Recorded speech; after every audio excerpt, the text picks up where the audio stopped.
You open a website because you want one small thing: a recipe, a news story, a train time, or the answer to a question. Before the page becomes useful, a box slides across the screen. One button is large, bright and reassuring: accept all. The alternative is smaller, duller, or missing altogether. Perhaps it says manage preferences, which opens another panel filled with switches, categories, and legal language. By the time you find the final save button, accepting everything would have taken 1 second. Rejecting it has taken 10. That difference is rarely accidental. It is a carefully designed imbalance. The website technically gives you a choice, but one option has been turned into the path of least resistance while the other demands attention, patience, and several extra decisions. This is the cookie consent trap. Privacy is available, but only to people willing to work for it. A cookie is simply a small text file placed on a computer or phone. Some cookies are genuinely useful. They can keep products in a shopping basket, maintain a secure banking session, or remember that a user has signed in. Regulators generally distinguish these strictly necessary cookies from optional technologies used for analytics, profiling, and advertising. Necessary cookies may not require consent, but non-essential tracking normally does under European and UK rules. The problem is not that every cookie is dangerous. It is that a simple storage tool has become part of a much larger advertising system. Tracking technologies can help companies measure pages visited, clicks, time spent, and purchases, then use that activity to build profiles for targeted advertising. This data has commercial value, so websites have a strong reason to encourage agreement. A person who accepts optional tracking may become easier to measure, categorize, and advertise to. A person who rejects it is less useful to parts of the advertising chain. That creates a conflict. The banner is supposed to collect a free choice, but the company displaying it often benefits when the visitor chooses yes. The law sounds much cleaner than the interface. Under the European Union's General Data Protection Regulation, consent must be freely given, specific, informed, and unambiguous. The regulation also says withdrawing consent should be as easy as giving it. In plain language, a company should not make agreement effortless while turning refusal or withdrawal into a digital obstacle course. Yet the first screen often tells a different story. Accept all may appear as a solid button in the website's main color. Reject may be shown as faint text, hidden inside a paragraph, or replaced with settings. Sometimes there is no rejection button on the first layer at all. You must open a second menu, locate several categories, switch them off individually, and then search for a confirmation control. European regulators have identified these exact practices. A European Data Protection Board task force examined designs including banners with no reject option on the first layer, pre-selected boxes, rejection presented only as an inconspicuous link, and colors or contrasts that push attention toward acceptance. The task force said banners should not give people the impression that consent is required to access a site or clearly steer them into agreeing.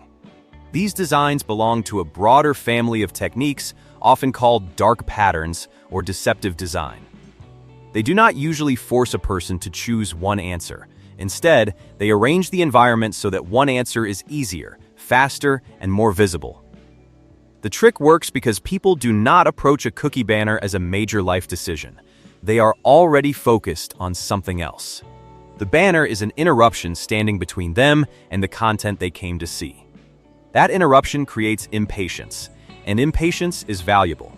Every extra click raises the cost of protecting privacy, while every unfamiliar term creates another chance to give up. Most people will not investigate the difference between personalization, measurement, audience insights, and partner services. They click the button that makes the problem disappear. Research shows how strongly small changes can influence the result. One study analyzing millions of interactions with a consent management platform found that more than 60% of users did not consent when they were given a simple one-click reject all option. When opting out required more than one click. About 90% gave consent instead. The researchers concluded that many people were primarily trying to remove the annoying banner rather than make a carefully informed decision. That finding exposes the weakness in the usual defense. Users agreed. A click records an action, but it does not automatically prove a genuine preference. If people accept because rejection has been deliberately made slow, confusing, or visually obscure, the banner may be measuring exhaustion rather than consent. The wording can manipulate too. Acceptance may be described warmly, create the best experience, support our partners, or enjoy personalized content. Refusal may sound damaging, continue without supporting us. Use limited features, or I do not want relevant offers. The choice is reframed as helpful versus difficult, personalized versus inferior. Some banners create an illusion of control through enormous lists of advertising partners, descriptions, and toggles. This looks transparent because information is technically available. In practice, the volume can make understanding almost impossible. Faced with a wall of details, the easiest response is to accept the default and leave. There is also a second trap. After acceptance, the banner disappears and privacy controls may move into a footer link, account menu, or policy page. The visitor must find the settings and repeat the process.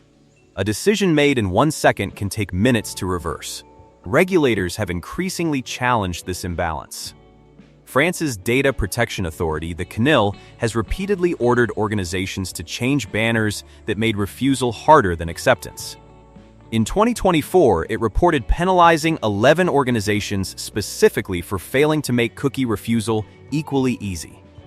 It has also described reject links hidden in text, visually weakened by font and color choices, or placed where users are unlikely to notice them.